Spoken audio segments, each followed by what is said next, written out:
I'm Hannah Kaplan, and this is the WCS Wild Audio Podcast, where you'll find reported audio stories covering the latest news and newsmakers from the Wildlife Conservation Society's Global Conservation Program, Zoos and Aquarium, and their many partners. We've got a great show today, so let's get to it.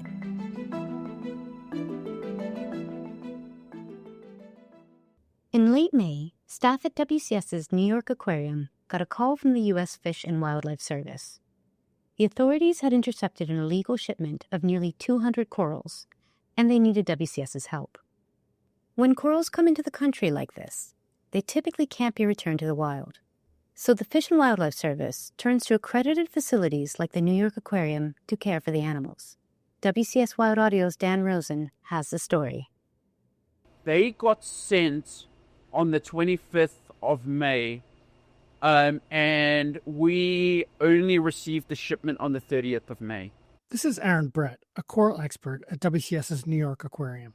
So that's 5 days that these corals have been in transit, which is really long. And that's a real stressful event that's happened.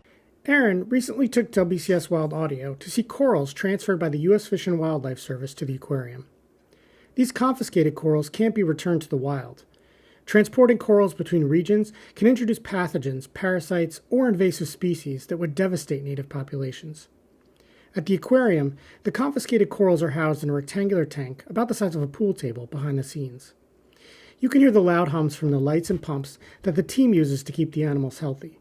I think we are exceptionally fortunate that the majority of the shipment has done so well. Many people don't realize that corals are actually animals, and that they're essential to the health of our oceans. A quarter of all ocean life, and roughly 1 billion people worldwide, depend on coral reefs. But rising ocean temperatures and ocean acidification, as the ocean absorbs more carbon dioxide from the atmosphere, are major threats. That makes the work at the aquarium to showcase these animals for the public even more important. We have incredible reef exhibits that are fully sustainable. I think this gets, communities excited about protecting them. When you have a better understanding of what they are and how important they are, you're going to protect them more. In caring for this coral, the aquarium team has also contributed to propagation techniques that are shared and replicated around the world. It's all about the conditions that you provide the animal. We take pride in providing the best possible conditions so that they actually thrive under our care. One thing the team is monitoring with the confiscated coral is the waste in the water, something the ocean would naturally wash away, but that can be damaging if it builds up in the tank.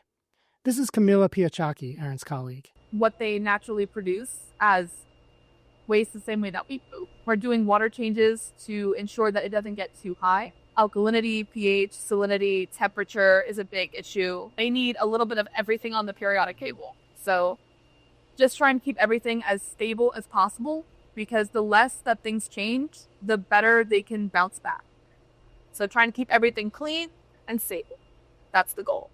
They are also slowly reintroducing the coral to light.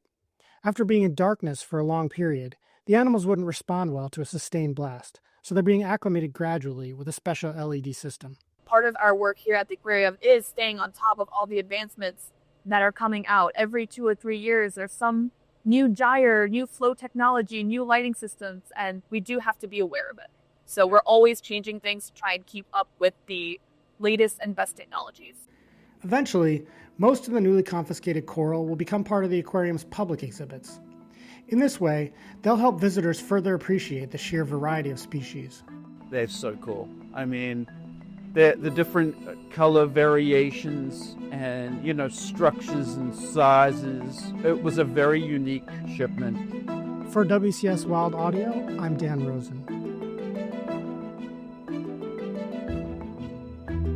Today's episode was produced and reported by Dan Rosen, with help from Hannah Kaplan and Nat Moss. The WCS Wild Audio Podcast is a production of the Wildlife Conservation Society. Stay tuned for our next episode, and don't forget to follow, rate, and review the show wherever you get your podcasts.